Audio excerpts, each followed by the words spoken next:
कैसा हो अगर आपको सिर्फ अपना नहीं बल्कि तमाम इंसानों के मुस्तकबिल का पता चल जाए, तो यकीनन आप इस मुस्तकबिल को बेहतर बनाने की कोशिश तो करेंगे। और यही आज की फिल्म का मौजू है। गैमारी कैप में आज हम आइस एज की बात करेंगे। तो फिल्म की तरफ चलने से पहले एक रिमाइंडर कि लाइक, शेयर और सब्सक्राइब करना ना भूलिएगा। फिल्म का स्टार सारा और जॉन के एक नए अपार्टमेंट में शिफ्ट होने से होता है और जॉन वहाँ पर एक अजीबोगरीब फ्रिज देखकर हैरान रह जाता है, क्योंकि इस फ्रिज का कंप्रेसर नीचे लगे होने की बजाय इसके ऊपर था। और जॉन इसलिए भी ज्यादा परेशान था क्योंकि इस अपार्टमेंट का पुराना मालिक तमाम सामान ले गया था, लेकिन यही एक फ्रिज यहाँ छोड़ गया था। इसके बाद वो दोनों नए अपार्टमेंट की खुशी में वाइन चीयर्स करते हैं और वाइन को ठंडा करने के लिए जॉन आइस लेने फ्रिज की तरफ जाता है तो वो ये देखकर हैरान रह जाता है कि फ्रिज का ऊपर वाला कंपार्टमेंट मुकम्मल तौर पर बर्फ से भरा हुआ था। फिर वो वहाँ से थोड़ी सी आइस लेकर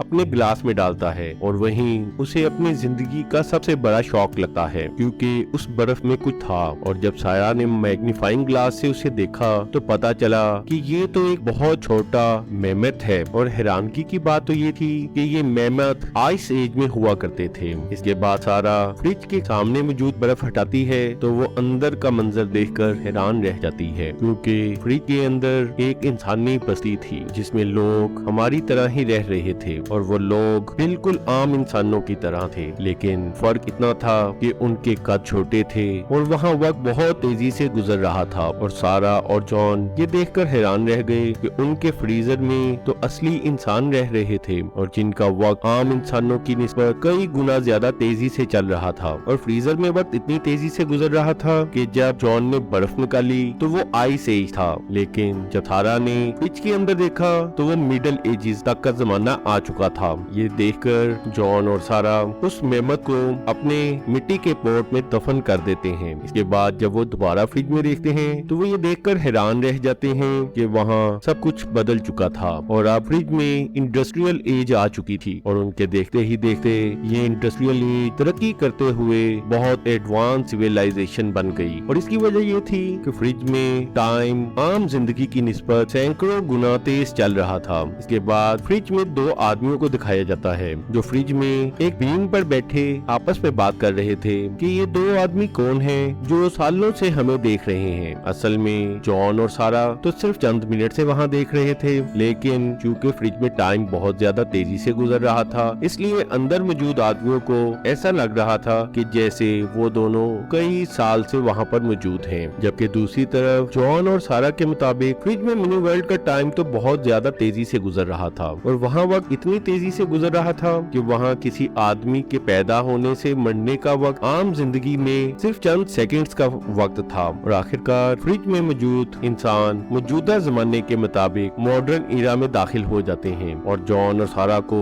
इतना तेजी से गुजरता हो वक्त देखने से मुस्तकबिल में झांकने का मौका मिल सकता था कि इंसान मुस्तकबिल में कैसे होंगे और वो क्या करेंगे। और आखिरकार जब वो सिविलाइजेशन बहुत ज्यादा एडवांस हो गई तो एकदम वहाँ पर एक न्यूक्लियर ब्लास्ट हो गया। और फ्रिज में न्यूक्लियर ब्लास्ट होता देखकर जॉन बहुत ज्यादा परेशान हो गया कि कहीं जमीन पर तो मुस्तकबिल में ऐसा कोई अमल नहीं हो जाएगा जिससे तमाम जमीन तबाह हो जाए। इसके बाद वो दोनों फ्रिज का दरवाजा बंद कर देते हैं। उसके बाद खाने पर जॉन और सारा फ्रिज में रहने वाले लोगों की बातें ही करते रहते हैं और वो आपस में बात करते हैं कि हो सकता है कि न्यूक्लियर ब्लास्ट में कुछ इंसान बच गए हों जिन्होंने एक नई दुनिया का आगाज कर दिया हो। और फिर वो दोनों एक दफा दोबारा फ्रिज का दरवाजा खोलकर देखते हैं और जब वो फ्रिज खोलकर देखते हैं तो उन्हें पता चलता है कि न्यूक्लियर ब्लास्ट से कुछ इंसान बच गए थे जिन्होंने एक दफा दोबारा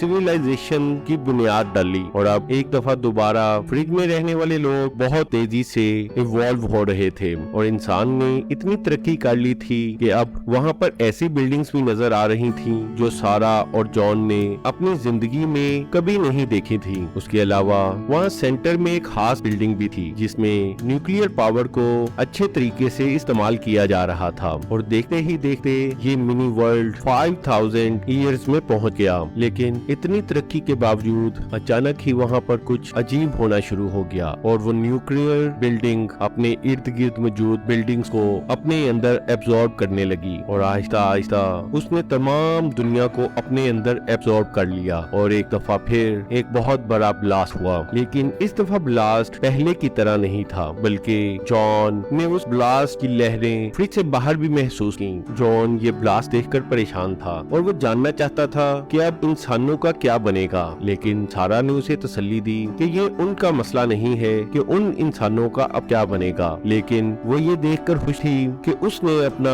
और तमाम इंसानों का मुस्तकबिल देख लिया है। इसके बाद वो दोनों सोने के लिए चले जाते हैं, लेकिन सुबह उठते ही वो दोनों पहले फ्रिज खोलकर देखते हैं कि अंदर मौजूद सिविलाइजेशन का क्या बना, और वो ये देखकर खुश होते हैं कि वहाँ दोबारा से एक वर्ल्ड बन चुका था। और इस दफा वो डायनासोर्स का जमाना देखते हैं, और उसके बाद एक दफा फिर डायनासोर के बाद दुनिया पर इंसान बसते हैं, और फिर वो एक दफा दोबारा तरक्की करते हैं, और इसी तरह ही इंसान तरक्की करते रहते हैं। यानी एक दफा फिर वही साइकिल रिपीट होता है जिससे इंसानों ने तरक्की की, और आखिरकार वही साइकिल इंसानों की तबाही का बाइस बना। और शायद यही इंसानों का मुस्तकबिल है कि वो तरक्की करते करते इसी तरक्की के हाथों खत्म हो जाए।